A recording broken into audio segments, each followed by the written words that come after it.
preferably.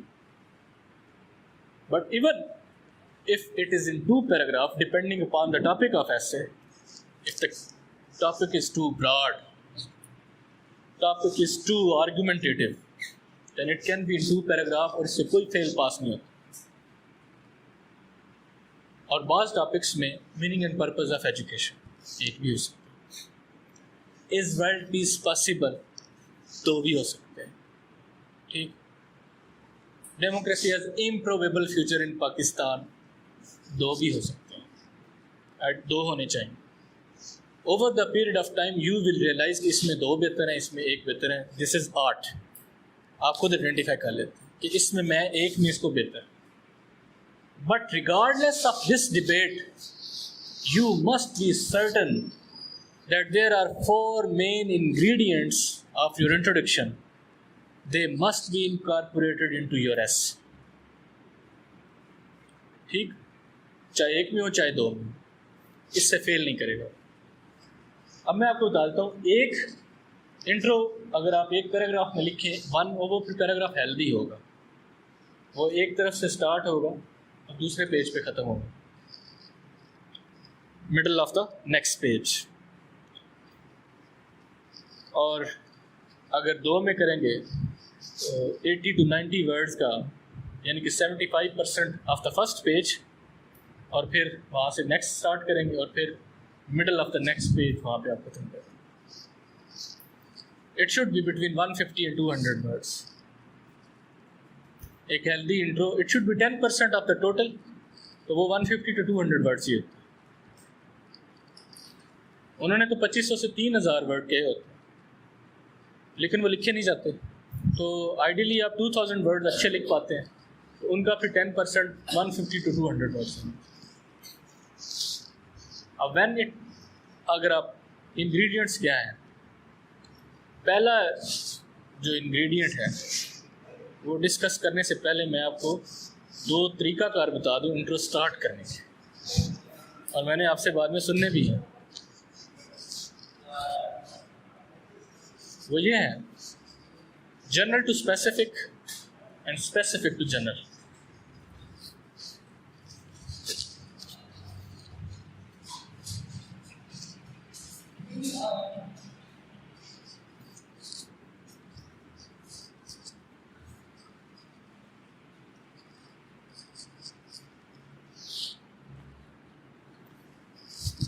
General to specific में ingredients आप लिखें क्या हो. First, development of argument.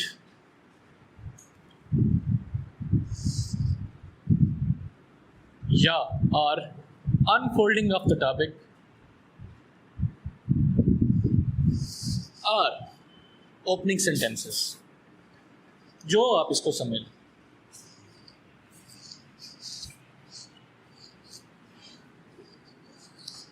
Next, thesis statement.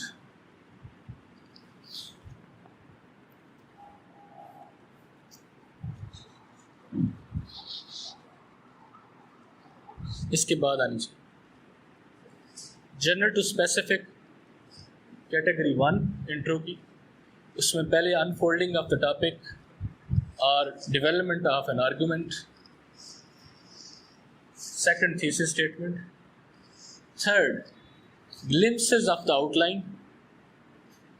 जो आउटलाइन में आपने 20 आर्गुमेंट दिए हैं, उनका 70% रिफ्लेक्ट होना चाहिए, 70 to 80%.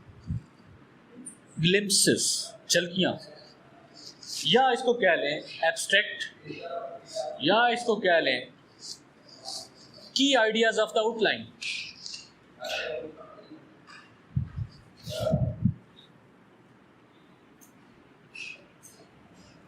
ठीक है. Fourth, endorsement and conclusion.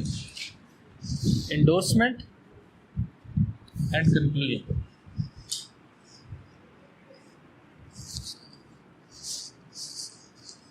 Generic topic हो, जेनेरिक, कुछ लोग आपको कहते हैं ना कि डायरेक्टली हिट करें टॉपिक के ऊपर.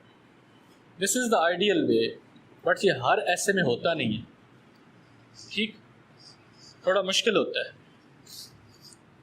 लेकिन जो जेनेरिक टॉपिक हो जैसे कि ये था future of Pakistan lies in education of its message, meaning and purpose of education, ठीक, highest result of education is tolerance, schooling is not education,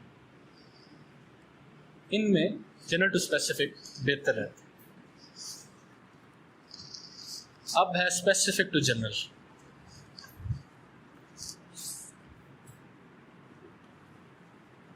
यहाँ पे स्टार्ट होगा थीसिस स्टेटमेंट,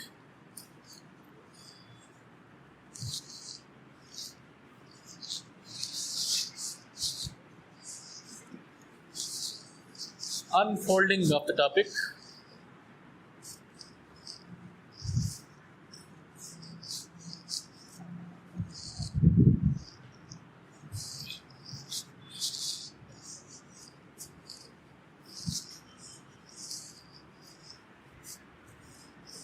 फिर वही glimpses of the outline, abstract और की ideas of the outline, fourth endorsement and conclusion.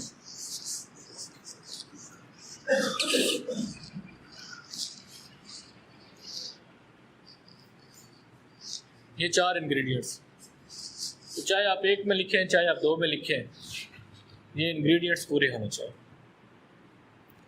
ये तो इंग्रेडिएंट्स जो इंट्रो कंपोज करते हैं, कैरेक्टरिस्टिक्स क्या होने चाहिए? क्वेश्चन जी।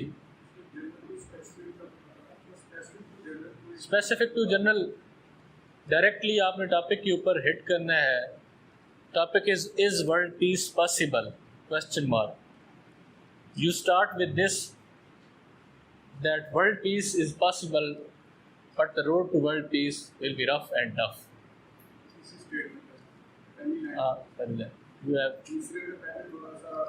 आप टेक ऑफ करते हैं, आप रनवे पे चल रहे हैं, आप चलते हैं 5-7 किलोमीटर प्लेन चलता है, और फिर टेक ऑफ करने के लिए वो ऐसे फिर उस रनवे का, तो वो जो पहले वो जो सारा डिस्टेंस था, वो जो वर्ड्स आपने यूज़ करने हैं वो टेक ऑफ वर्ड्स हैं या वो टेक ऑफ लाइंस हैं, जिसमें आपने टॉपिक को अनफोल्ड किया और अल्टीमेटली आपने थीसिस स्टेटमेंट दे दी।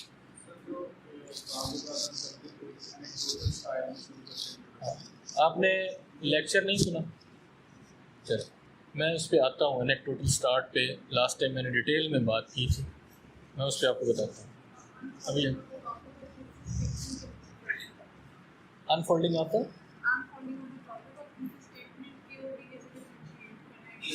हाँ वो तो अभी मैं स्टेप बाय स्टेप।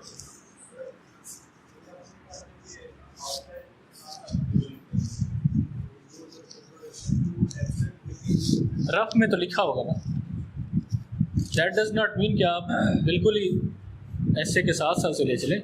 रफ में आपने लिख लेना है अपने मेन 10, 12, 15 आइडियाज़, लेकिन बाज़ औक़ात ऐसा होता है कि उनको लिखते वक्त, ऐसे करते वक्त बहुत सारी चीज़ें माइंड में आना शुरू हो जाती हैं, आपका ट्रिगर करते हैं ना माइंड, तो बहुत सारे आइडियाज़ और आना शुरू होते हैं। बट आप अगर कंफर्टेबल हैं कि स्टार्ट में ही आप अपनी आउटलाइन डेवलप कर लें, तो आप ऐसे भी कर सकते हैं। ये मैंने एक अपना तरीका बताया, मैंने फिर 3 अटेम्प्ट्स में ऐसे ही किया, ठीक, मैं साथ साथ लिख चला, रफ में लिख लेता था और फिर मैं रेलिवेंस और क्लैरिटी के हिसाब लगा के उसमें आर्गूमेंट पुट करता जाता था कि ये ज़्यादा रेलिवेंट है, इसको पहले आना चाहिए, ये ज़्यादा रेलिवेंट है, इसको पहले, ठीक।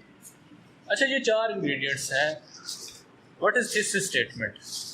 How thesis statement can be differentiated from opening lines, opening sentences, unfolding of the topic, development of an argument. Thesis statement is nothing but a stance on the topic, very clear, effective and comprehensive, which is also defining the scope of the topic. ठीक? It does not mean कि आप thesis statement एक paragraph की बना दें और उसमें outline सारी लिखते हैं। It is just your stance which is basically telling the examiner कि what will be my road map, ठीक। Topic is future of Pakistan lies in education of its message. मैंने थीसिस स्टेटमेंट दी that socio-economic and political future of Pakistan certainly lies in modern, enlightened and equipped education if the state and society is determined to revamp current educational system. अब ये statement, इस statement ने scope of the topic भी define कर दिया और उसके ऊपर ओपिनियन भी दे दी। Scope of the topic define कैसे किया? Socio economic political word use करके आपने ये बता दिया कि मैं मल्टीपल एंगल जो है वो फ्यूचर के डिस्कस करूँगा, सिर्फ एक ब्रांच नहीं। Modern enlightened and equipped education को मेंशन करके भी मैंने बता दिया कि एजुकेशन एक टाइप नहीं है जो फ्यूचर बिल्ड करेगी। एक्सट्रीमिज्म को इनलाइटेंड एजुकेशन ख़त्म करेगी, डेमोक्रेसी इनलाइटेंड एजुकेशन लेके आएगी, लेकिन गुर्बत को स्किल्ड एजुकेशन ख़त्म करेगी। तो मैंने मेंशन कर दी, ठीक।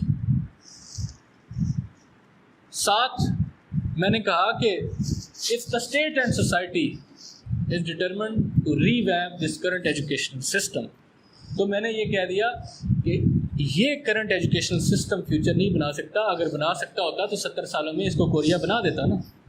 It means there is something wrong, और मैंने अपनी थीसिस स्टेटमेंट के थ्रू ऐसे को प्रॉब्लमेटिक बनाया है, ठीक।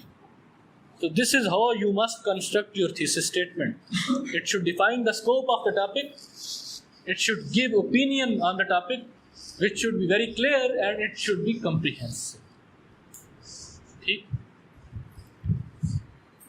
Characteristic of a good introduction, जिसको आप खुद फिर जज करें।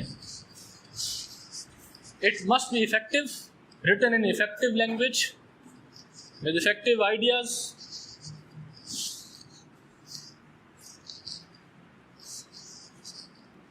it must be relevant,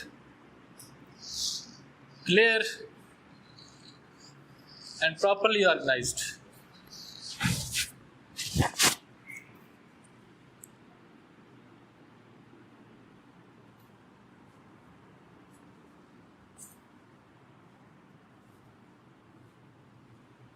ठीक, 4 हो गए। 5वां कोहेरेंस, इसका एक एक पैराग्राफ दूसरे पैराग्राफ से कनेक्टेड हो, लिंक ना टूट रहा हो।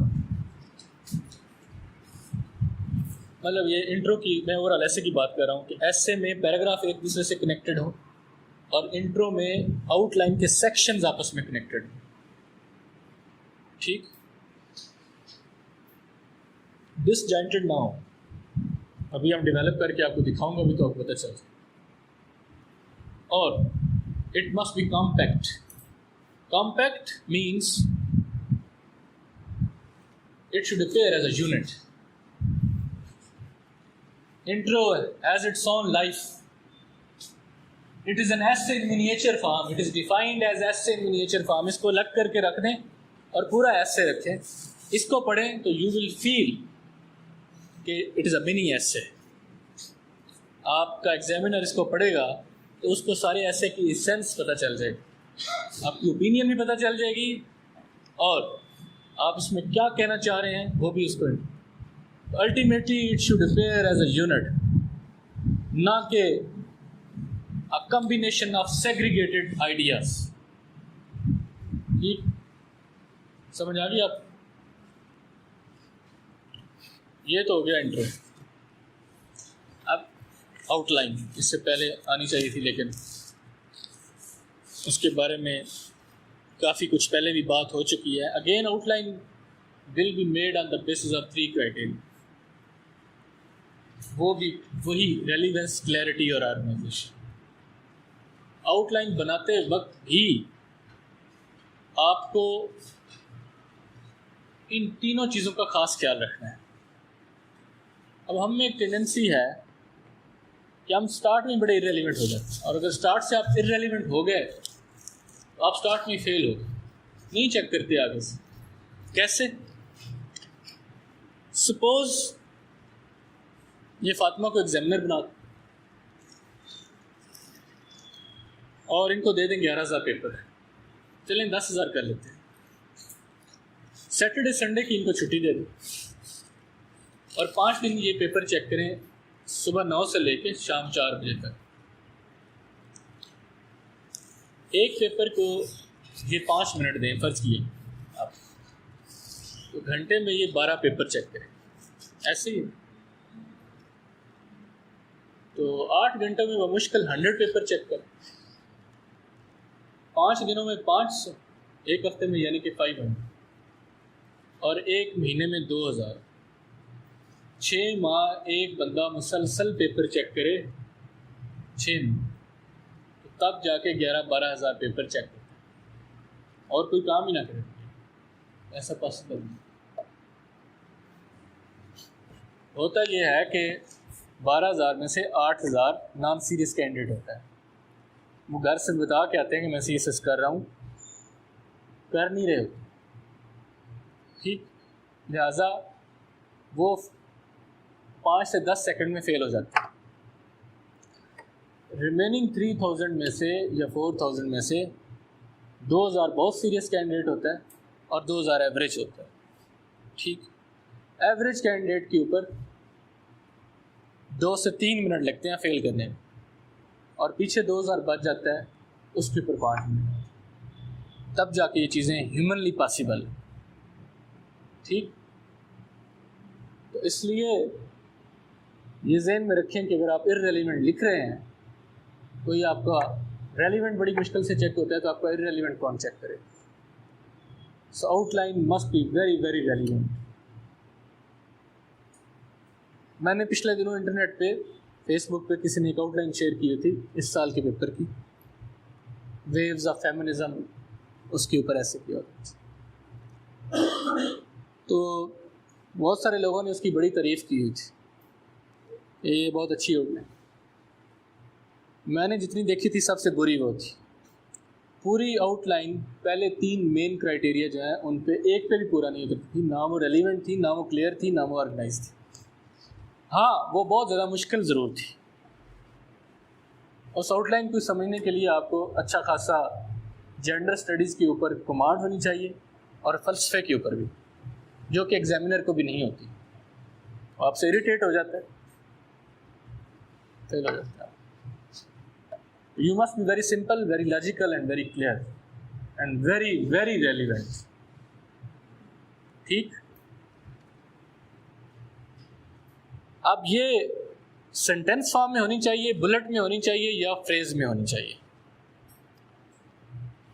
मैं तीनों की फेवर में हूँ, तीनों आप करके आप फेल नहीं होंगे, बट मैं आपको बता देता हूँ कि फेलियर के इम्कानात कम किस में होंगे।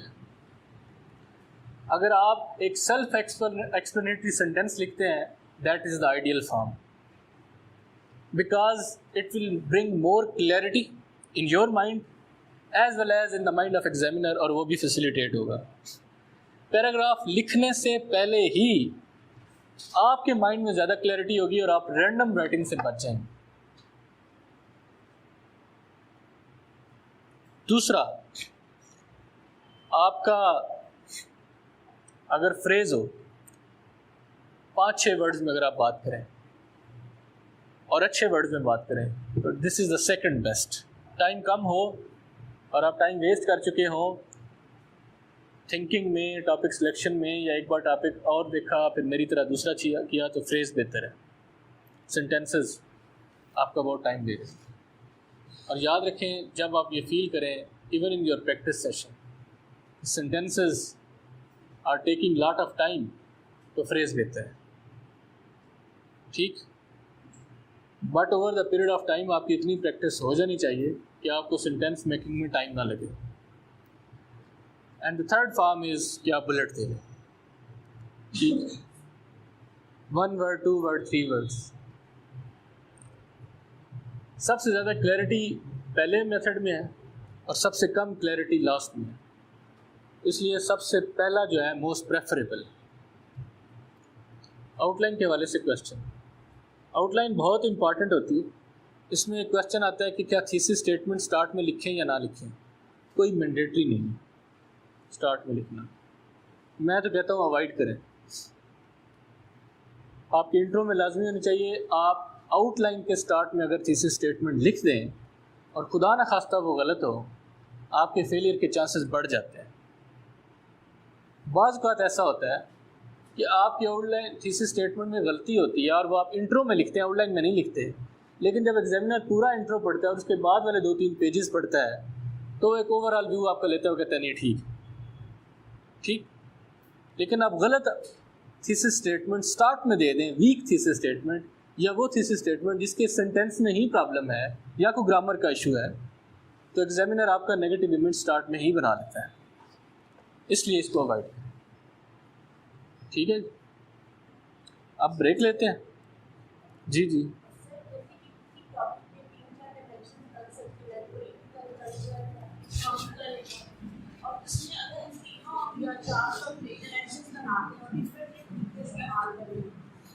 नहीं, आपने अगर आउटलाइन बनाने का एक ही तरीका रखना है, लेकिन डायमेंशंस आप कहीं बना सकते हैं, ऐसा नहीं।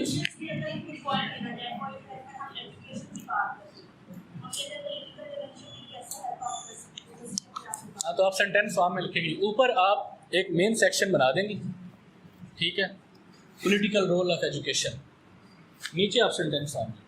और आपके पास अगर कोई एग्जांपल है, कोई कोट है, तो आप ब्रैकेट में लिखेंगे case in point south Korea, rise of south Korea through education, आप ब्रैकेट में लिखेंगे।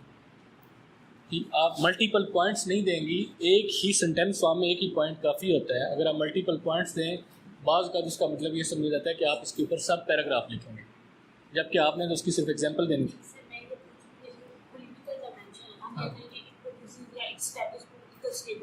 ठीक, अब इकोनॉमिकल में हम आते हैं तो उसमें ये कहते हैं कि ये सेंटेंस नहीं लिखते, उसमें हम फ्रेज को ऐड कर दें, तो ये चल जाता है। चलने को तो सब कुछ चल जाता है, आउटलाइन ना भी लिखें पूरी की पूरी तो बंदा पास हो जाता है, 60 नंबर आ जाते हैं। बट आइडियली जो मेथड आप एक में फॉलो कर रहे हैं सारा वही चलना चाहिए। उसमें एक अच्छी ऑर्गेनाइजेशन डेवलप होती है, कोहेरेंस होती है, और उसका पैटर्न एक सिमेट्री होती है उसमें, ठीक है, तो इसलिए वो लिखनी होती है। अब आप एक ब्रेक ले लें 10-15 मिनट की, उसके बाद हम इन एसेस को डिस्कस करते हैं, इनके आउटलाइन, इनका इंट्रो और उनका एक ठीक।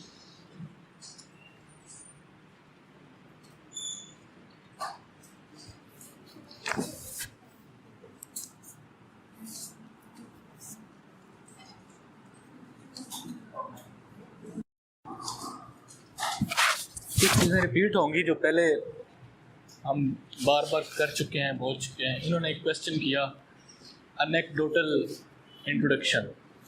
Usually whenever we write introduction, our purpose is to attract examiner,